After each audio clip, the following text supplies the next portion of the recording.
Good evening, everyone. My name is Rahul Pandey. I welcome you all in your teaching warrior family. 7 PM पर जैसे हम daily आपको देते हैं psychology plus EVS का practice set, math pedagogy और करा दूंगा मैं आपको जैसे ही पेपर आने को होगा। अभी पेपर नहीं आ रहा ना, तब तक रोक के रखो भी उसे, ठीक है। पहले क्वेश्चन का आंसर बताओ। पहले क्वेश्चन का आंसर क्या होगा? पहला क्वेश्चन है आपका, देखो आप आंसर देख लो। ए क्यू का फॉर्मूला क्या है? आंसर देख लिया? ये आंसर गलत है इसमें, ठीक है। तो किताबों में बहुत सारे आंसर गलत दे रखे हैं, तो आप लोग किताबों पे ना पूरे रिलायबल मत हुआ करो, आप लोग पूछ लिया करो, आपको बिल्कुल भी डाउट लगे। देखो ये है ए क्यू का फॉर्मूला पूछ रहा है। ए क्यू होता है अचीवमेंट कोशेंट, अचीवमेंट कोशेंट, ठीक है। देखो पहला इसने जो दे रखा है ना फॉर्मूला, ये फॉर्मूला है आई क्यू का। आई क्यू का फॉर्मूला क्या है? एम ए अपॉन सी ए। कब दिया गया था? इंटू 100, 1916 में, ठीक है, याद रखना। अब ये जो ए क्यू का फॉर्मूला है ना, उसमें भी आखिरी में नीचे सी ए आता है। क्या आता है? सी ए। इतना याद रख लेना बस। सी ए इसमें आ रहा है, नहीं आ रहा है, इसमें आ रहा है, नहीं आ रहा, किस में आ रहा है? इसमें आ रहा है। तो आंसर होगा इसका सी। क्या आंसर होगा? सी। ई क्यू, ई ए अपॉन सी ए इंटू 100। ए क्यू का फॉर्मूला क्या हो जाएगा? ई ए अपॉन सी ए इंटू 100। ई ए क्या हो जाएगा? ई ए हो जाएगा educational as upon chronological age, ठीक है। मेंटल एज नहीं आएगा, ठीक है। मेंटल एज किस में आता है? मेंटल एज आता है आईक्यू के फॉर्मूला में, ठीक है। गलत दे रखा है, दोबारा बता रहा हूँ, ठीक है। आप इसके चक्कर में मत पड़ना। देखो इस वाले में क्या पूछ रहा है? आईक्यू पूछ रहा है कि आईक्यू क्या होगा, फॉर्मूला लगाओ। देखो बहुत ही ज़्यादा सिंपल है, छोड़ के मत भाग जाना, कहीं पता पड़े कि फॉर्मूला आ गया छोड़ के भाग जाओ। वास्तविक आयु कितनी है इसकी? वास्तविक आयु को लिखते हैं नीचे, और इसकी मानसिक आयु कितनी है? 12 गुणा 100, ठीक है। 4 तिया 12, 4 दूनी 8, 2 से फिर ये 50 बार कट जाएगा। 4 दूनी 8 और 4 तिया 12, 3 बार जाएगा ये, ठीक है। तो कितनी आ जाएगी? 50 इंटू 3 कितनी हो जाएगी? 150। कितनी हो जाएगी? 150। कैसा बच्चा हो गया? जीनियस। कैसा हो गया? जीनियस, ठीक है। और ये टेबल किसने दी है? टर्मन की टेबल है, ठीक है। इतना याद रखना। आंसर क्या हो जाएगा? डी। बुद्धि पर वंशानुक्रम का प्रभाव होता है। बुद्धि पर वंशानुक्रम का प्रभाव होता है। देखो बुद्धि का सबसे पहले जो फॉर्मूला निकाला था वो बिने ने निकाला था। बुद्धि पर सबसे पहले प्रयोग, सॉरी फॉर्मूला मत करना, सबसे पहले प्रयोग किसने स्टार्ट किए थे? बिने ने। कब किए थे? 1905 में। 1908 में बिने ने एक टर्म दिया था, उसे कहते हैं क्या? मानसिक आयु। मानसिक आयु दिया था 1908 में, ठीक है। फिर आए स्टर्न।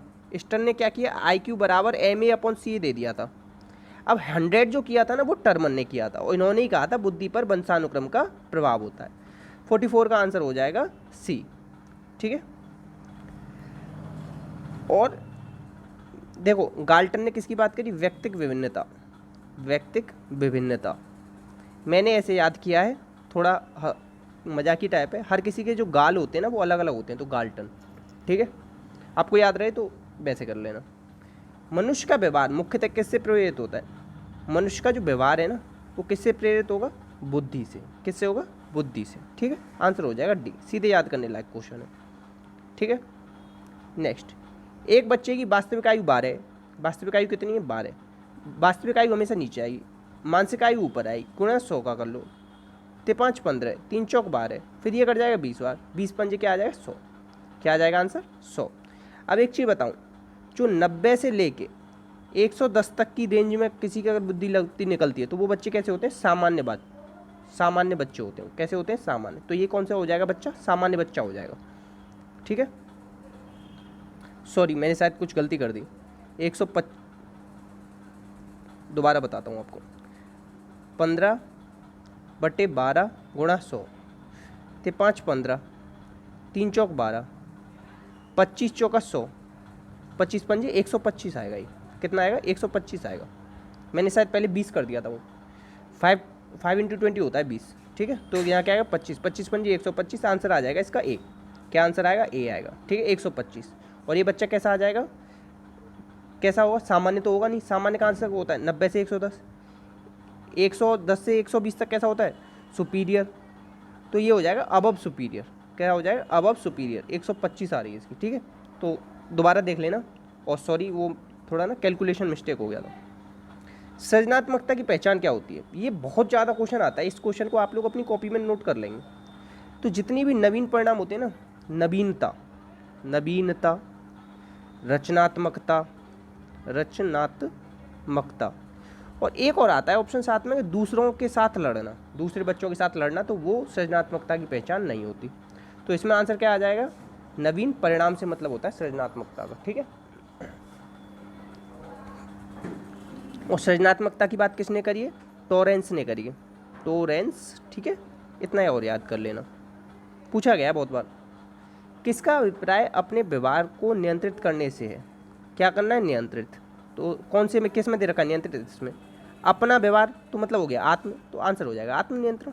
क्वेश्चन में ही आंसर दे रखा है, बहुत सारे क्वेश्चन ऐसे होते हैं जो क्वेश्चन में आंसर होता है, ठीक है। इसमें से क्या बच्चे के सृजनात्मकता के विकास के लिए सहायक नहीं, क्या बच्चा है बच्चे को सृजनात्मक, इंग्लिश में कहते हैं क्रिएटिव। और क्या कहा जाता है, out of the box thinking, out of the box thinking. और सृजनात्मक कैसा होता है, अपसारी चिंतन, अपसारी चिंतन। मगर गिलफोर्ड ने क्या बोला है, गिलफोर्ड ने कहा है जो अभिसारी चिंतन होता है वो सृजनात्मक होता है। ये थोड़ी सी गिलफोर्ड के साथ मतभेद है, इसे याद रख लेंगे। इन्होंने कौन सी थ्योरी दी है, 3 डायमेंशन थ्योरी दी है, 3 डायमेंशन थ्योरी। कितने बताएं, 120 बताएं कि 120 होते हैं। और संक्रिया, विषय वस्तु, उत्पाद, ये 3 चीज़ बताई गिलफोर्ड ने, ठीक है। इतना रिवाइज हो गया आपका। अब देखो सृजनात्मकता में क्या सहायक नहीं, भाषण देने से कभी सृजनात्मकता नहीं आती, तो आंसर हो जाएगा ये। खेल खिलाओगे तो बच्चा ना क्रिएटिव बनेगा, खेल खेल में नया चीज़ सीखेगा। भाषण देने से कोई कुछ नहीं सीखता, भाषण में ना बच्चा शांत बैठा रहता है और सब केवल सुनते हैं ना, तो बहुत ही कम सीखते हैं, ठीक है।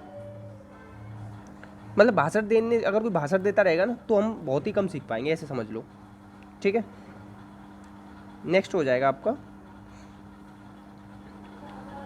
विशेष शिक्षा संबंधित है, कौन सी, विशेष शिक्षा। तो ये होता है कम योग्य छात्रों के लिए शैक्षिक कार्यक्रम। कैसे, जो थोड़े कम योग्य छात्र होते हैं ना, जो दूसरों से कमज़ोर रह जाते हैं, उनके लिए जो अलग से क्लास लगा दो, और वो उससे संबंधित है विशेष शिक्षा। इसमें से किस अनुच्छेद के आधार पर, देखो धर्म और भाषा के आधार पर आधारित अल्पसंख्यक, कैसे अल्पसंख्यक जो होते हैं ना वो शिक्षा के संस्थान खोल सकते हैं। तो ये देखो एक चीज़ बता दूँ, आर्टिकल 29 और 30। देखो और एक चीज़ बता दूँ, 12 से लेकर 35 तक क्या है, अपने मूल अधिकारों की बात करेगी। किसकी बात करेगी, मूल अधिकार, ठीक है। तो ये जो मूल अधिकार में जो 29 और 30 आता है ना, ये एजुकेशन से रिलेटेड है, तो आंसर हो जाएगा आपका सी। 30 में क्या लिखा हुआ है कि आप अपने स्कूल खोल सकते हो अल्पसंख्यक हो तो, ठीक है।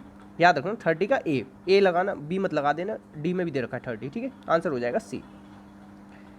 नेक्स्ट है एकीकृत छात्र केंद्रित शिक्षा अधिगम पाठ्यक्रम में निम्न में से क्या लाभकारी नहीं। क्या कह रहा है, एकीकृत छात्र, इंटीग्रेटेड, कौन सा, इंटीग्रेटेड। इंग्लिश स्टूडेंट जो होते हैं ना, इंटीग्रेटेड है ये, समझ लो। और क्वेश्चन भी बिल्कुल मत पढ़ो, मैंने जो ट्रिक बताई है उस पर काम करो। छात्र को अभिप्रेरण विकास करना, सहकर्मी संचार का विकास करना, संबंध का निर्माण करना, ह्रास मतलब होता है कमी, क्या हो जाए, कमी। तो 3 कैसे स्टेटमेंट है, पॉजिटिव, एक कैसा स्टेटमेंट है, नेगेटिव। आंसर इसे ही लगा दो। सक्रिय खोज, इस चीज़ पे तो हम बहुत ज़्यादा जोर देते हैं, केवल अगर बच्चा इतना पढ़ेगा तो वो इसे टिक कर कहेगा कि ये तो बहुत ज़रूरी है, लाभकारी है, जबकि इसमें क्या पूछा, लाभकारी नहीं है। अगर आगे पढ़ना पड़ेगा आपको ह्रास, और ह्रास की आपको समझ आना चाहिए, ह्रास का मतलब होता है कमी, तो आंसर हो जाएगा डी, ठीक है। अभिप्रेरणा बहुत जरूरी है, अभिप्रेरणा क्या है, आपका राजमार्ग है, अभिप्रेरणा राजमार्ग है। और ऐसी बात किसने करी है, स्किनर ने, जिन्होंने RS थ्योरी दी थी, रिस्पॉन्स स्टिमुलस, ठीक है। इस चीज़ को याद रखना। नेक्स्ट क्वेश्चन है आपका, पठन पाठन में शिक्षकों को क्या करना चाहिए, क्या करना चाहिए बताओ। उपयुक्त में से कोई नहीं, ये तो पहले काट दो। मौखिक स्थानांतरण मतलब हो गया कि सीधे केवल क्या लेक्चर देते हैं, और लेक्चर पे हम भरोसा नहीं रखते। कक्षा में पाठ्यक्रम द्वारा शिक्षण, केवल पाठ्यपुस्तक के द्वारा ही शिक्षण करेगा तो बच्चे पे तो किताब है, अपने आप ही पढ़ लेगा। तो उसे क्या करना चाहिए, जिज्ञासु प्रवृत्ति का प्रोत्साहन करना चाहिए, कि बच्चे के अंदर बच्चा कुछ क्रिएटिव कर रहा है, नया सीखना चाह रहा है, उसकी जो रचनात्मकता है उस सब का हमें क्या करना चाहिए, पालन और पोषण करना चाहिए, जिससे कि वो अपनी प्रतिभा को क्या कर सके, निखार सके, ठीक है। आंसर हो जाएगा बी। अब देखो ये ऐसा क्वेश्चन है कि अगर ये मतलब साइकोलॉजी है ना, तो ये साइकोलॉजी इस क्वेश्चन के बिना नहीं है, क्योंकि ये क्वेश्चन से अगर इस टॉपिक से NCF 2005 से अगर क्वेश्चन ना आए ना, तो वो साइकोलॉजी का पेपर पूरा ही नहीं माना जाएगा, ठीक है। तो इसके अकॉर्डिंग कैसी शिक्षण प्रणाली को प्रोत्साहन देना चाहिए। तो पहले बता दूं, आंसर देने से पहले आंसर बताओ अपना क्या होगा, तब तक मैं एक्स्ट्रा फैक्ट बताता हूँ। एनसीएफ 2005 किस पर आधारित था? निर्मितवाद। निर्मितवाद, निर्मितवाद की बात कौन करते हैं? ब्रूनर, पियाजे। ठीक है, 10-10 लाख रुपए देने की बात हुई थी। किसकी बात, कितने रुपए देने की बात हुई थी इसमें? 10 लाख रुपए हर स्टेट को, कि वो अपने स्टेट में एनसीएफ 2005 को लागू करें। और ये जो एनसीएफ 2005 है ना, ये किस पर आधारित है? ये रविन्द्रनाथ टैगोर के निबंध है। एक रविन्द्रनाथ टैगोर का क्या है? निबंध, सभ्यता और प्रगति। सभ्यता और प्रगति, सभ्य लोगों की प्रगति होती है ना, ऐसे याद हो, जो सभ्यता जिनकी अच्छी होगी ना उनकी प्रगति होगी।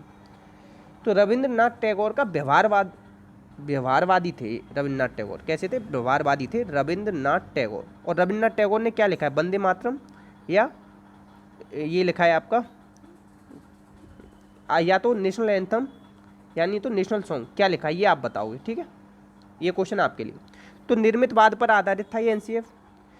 5 मार्गदर्शक सूत्र थे इसमें, वो था, आप सुन लो केवल। ठीक है, ज्ञान को स्कूल के बाहरी जीवन से जोड़ो, पढ़ाई को रटन से मुक्त करो, पाठ्यक्रम के अलावा बच्चों को चहुमुखी विकास करो, उसे कहते हैं continuous and comprehensive evaluation, CCE। ठीक है, तो इस तरीके से करना था।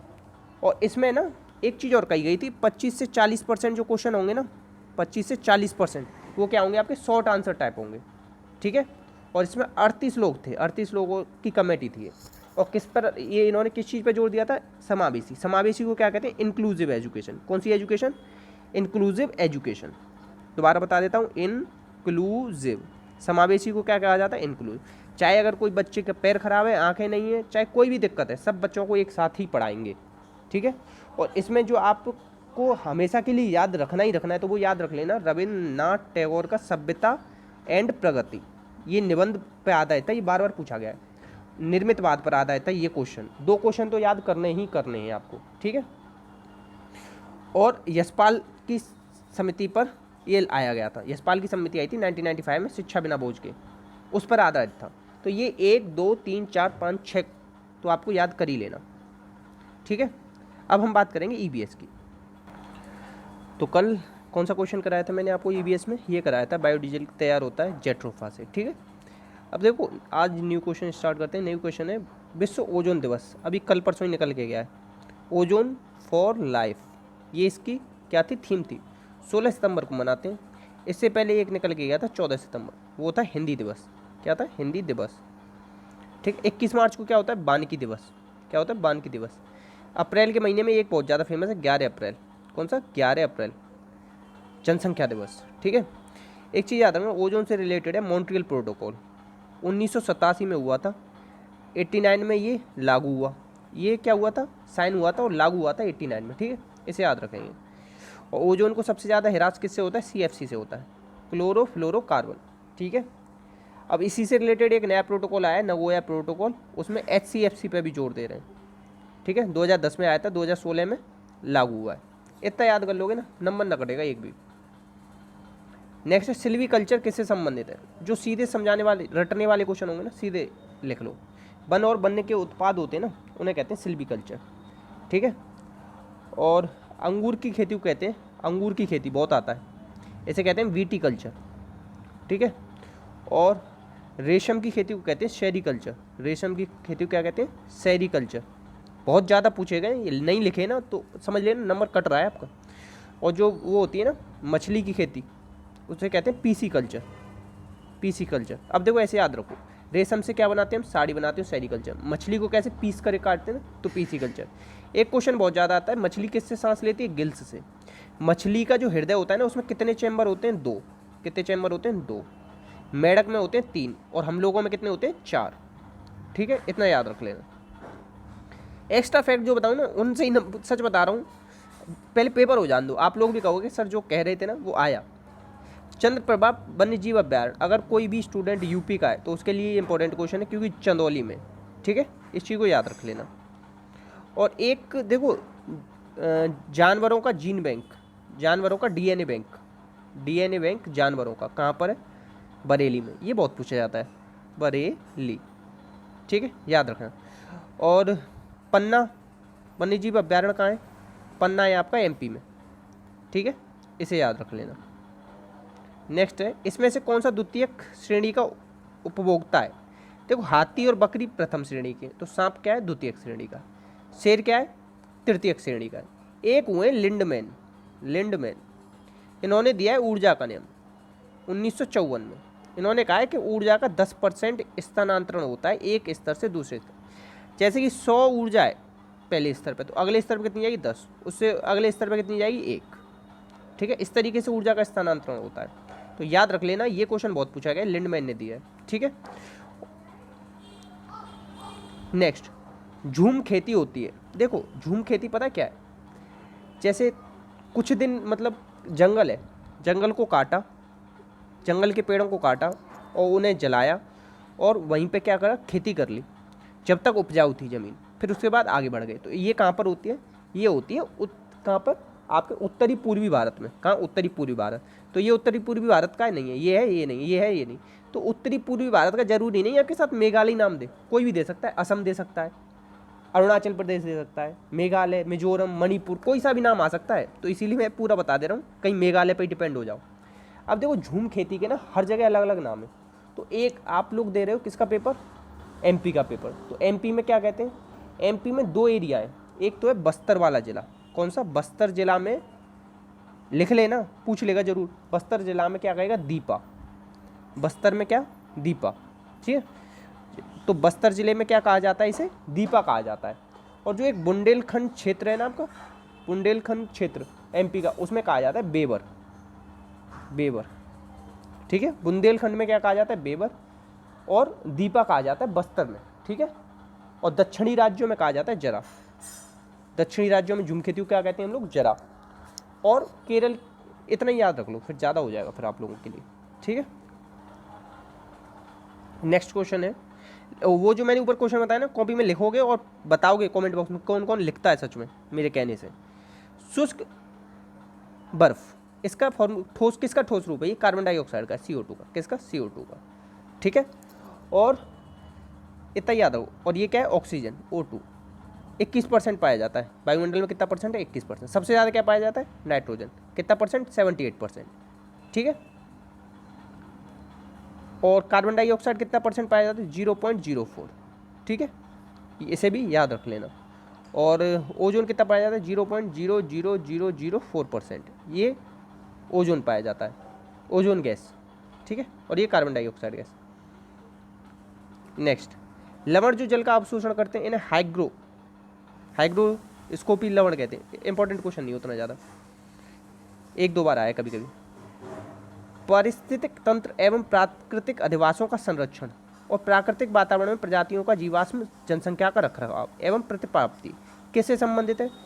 ये है अपस्थानिक। कौन सी है? अपस्थानिक संरक्षण। ठीक है, ये देखो आप लोग कमेंट बॉक्स में बताना, अगर कोई सीरियस स्टूडेंट हो, मतलब ढंग से पढ़ना चाहता हो, तो कमेंट बॉक्स में क्या बताओ? स्वस्थाने, कौन सा? स्वस्थाने और अपस्थाने, इन दोनों में क्या अंतर है? संरक्षण। ठीक है, इन दोनों को बताओगे।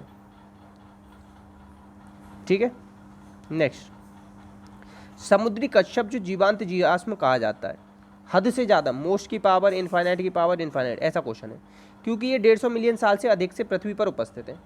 भारतीय उपमहाद्वीप के जल भागों में पाए जाते हैं। 5 प्रजातियों में से समुद्री कछुआ में सबसे अधिक जनसंख्या किसकी? क्या है? ये कच्छप है, कछुआ है। पहली बात तो कछुआ है। तो ये है ओलिविडले। कहाँ पाए जाते हैं? गहरी माथा में सबसे ज़्यादा आपके कछुए पाए जाते हैं। और गहर माथा कहाँ पर है? आपका उड़ीसा में। कहाँ है? उड़ीसा। ठीक है, तो ये इतना है, याद रखना। विश्व ऊष्मायन के लिए कौन सा कारक है? विश्व ऊष्मायन से क्या होता है? Green house effect. ठीक है, और ग्रीन हाउस इफेक्ट से क्या होता है? आपका जितने भी बर्फ़ वाले एरिया है ना, वहाँ से बर्फ़ जो है कट रही है। ठीक, ग्रीन हाउस इफेक्ट से क्या होता है कि पृथ्वी का तापमान बढ़ रहा है। ठीक है, और कितनी गैस हैं? ऐसी 6 गैस हैं। इनसे रिलेटेड क्योटो प्रोटोकॉल है जो कि 1997 में हुआ था, क्योटो जापान में। और क्योटो क्या है? ऐसा एरिया है जहाँ सबसे ज़्यादा खेल का सामान मिलता है। तो वाहनों से निकलने वाली हवा ये। ठीक है, इतना याद रख लेना। आपका आज का जो कमेंट बॉक्स में और बताना है आपको, ये बताना है कि जो आपका मध्य एमपी है, वहाँ सबसे ज़्यादा, वहाँ का खेल कौन सा फेमस है? एमपी का खेल कौन सा है? वहाँ का मछली कौन सी है, वहाँ का खाना कौन सा फेमस है, और कितने ज़िले हैं, और सीएम कौन है, और अगर डिप्टी सीएम वगैरह है तो वो कौन है, और इनका कौन सा एरिया से ये आते हैं। ये एमपी से रिलेटेड जो फैक्ट है ना, उन्हें आप कमेंट बॉक्स में लिखना, मैं भी तो देखूँ कितना आप लोगों की तैयारी है। ठीक है। धातु में प्रस्तक किसे कहा जाता है, ये अयस्क को कहा जाता है। ज़्यादा इंपॉर्टेंट क्वेश्चन नहीं, छोड़ भी सकते हो।